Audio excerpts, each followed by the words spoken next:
Salut mon petit démon! Aujourd'hui on se retrouve pour une deuxième vidéo d'italien sur les verbes. Donc on va continuer ce qu'on avait vu dans la première vidéo. Pour l'impératif, c'est comme en français, sans surprise, c'est quand tu veux donner un ordre à quelqu'un. Donc pour le verbe parlare, ça va donner parla, parli, parliamo, parlate, parlino.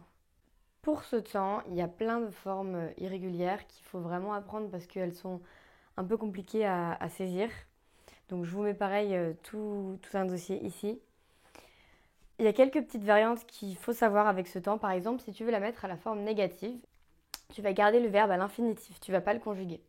Si je veux dire suis mon conseil, ne parle pas à cette personne, je vais dire segui il mio consiglio, non parlare con questa persona. Et ça, c'est valable pour toutes les formes négatives à l'impératif. Donc par exemple, si je veux dire téléphone, je veux dire telefona. Mais si je veux dire ne téléphone pas, je vais dire non telefonare. Il y a également d'autres cas de figure qui sont un peu complexes à utiliser. Parce que l'impératif, quand tu veux l'utiliser avec un pronom, le pronom s'inclut dans le verbe lui-même. Je te donne un exemple. Si je veux dire nous lui apportons, je vais dire portiamoli. Et tout ça, ça va s'écrire en un seul mot. Je te donne pas mal d'exemples pour que tu puisses comprendre mieux. Par exemple, je te dis mets la voiture dans le garage. Je vais dire mettila in garage. Ou encore, imagine, il y a un mec qui dort, tu dis réveillons-le. Et bien tu vas dire svegliamolo. Et ce, tout attaché. Je te remets ici toutes les conjugaisons et les formes irrégulières pour que tu puisses les apprendre et puis réussir à refaire des phrases derrière. On passe maintenant au condizionale, qui est l'équivalent du conditionnel en français. Ce temps, il est un peu complexe parce qu'il ne faut pas que tu le confondes avec le futur. Pour que tu comprennes bien, en gros, le futur s'utilise quand tu parles de projet, de prévision ou de promesse.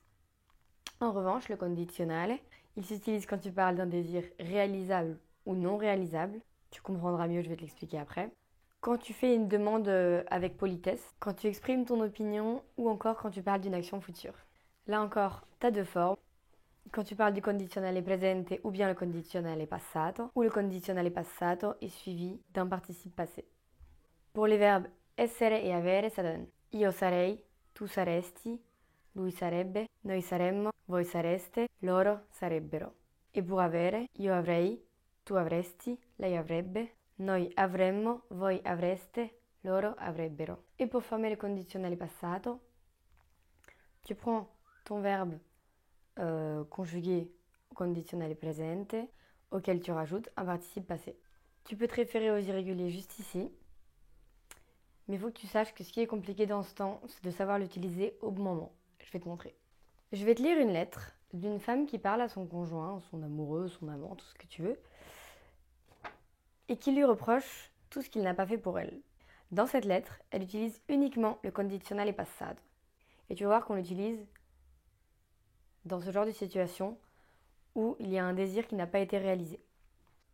Carissimo Giulio, perdona questa lettera, ma adesso sono veramente arrabbiata. A Natale mi avevi promesso che mi avresti portato a sciare. Là, il lui avait promis d'aller skier, mais il ne l'a jamais fait. Donc elle utilise le conditionnel passato parce que ça n'est jamais arrivé en fait. Je te donne un autre exemple pour que tu comprennes bien.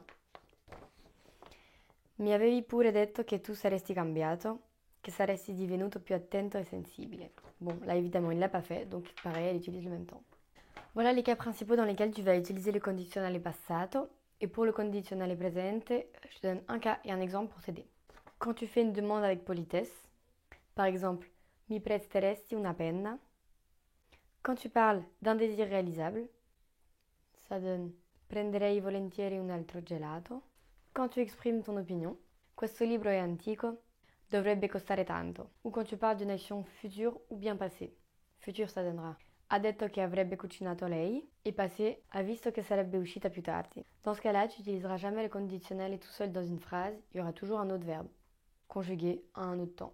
On passe maintenant au congiuntivo, qui est un temps que tu utilises quand tu veux parler de subjectivité, d'incertitude, de doute ou de volonté. À chaque fois que tu l'utiliseras, tu auras le mot che dans la phrase.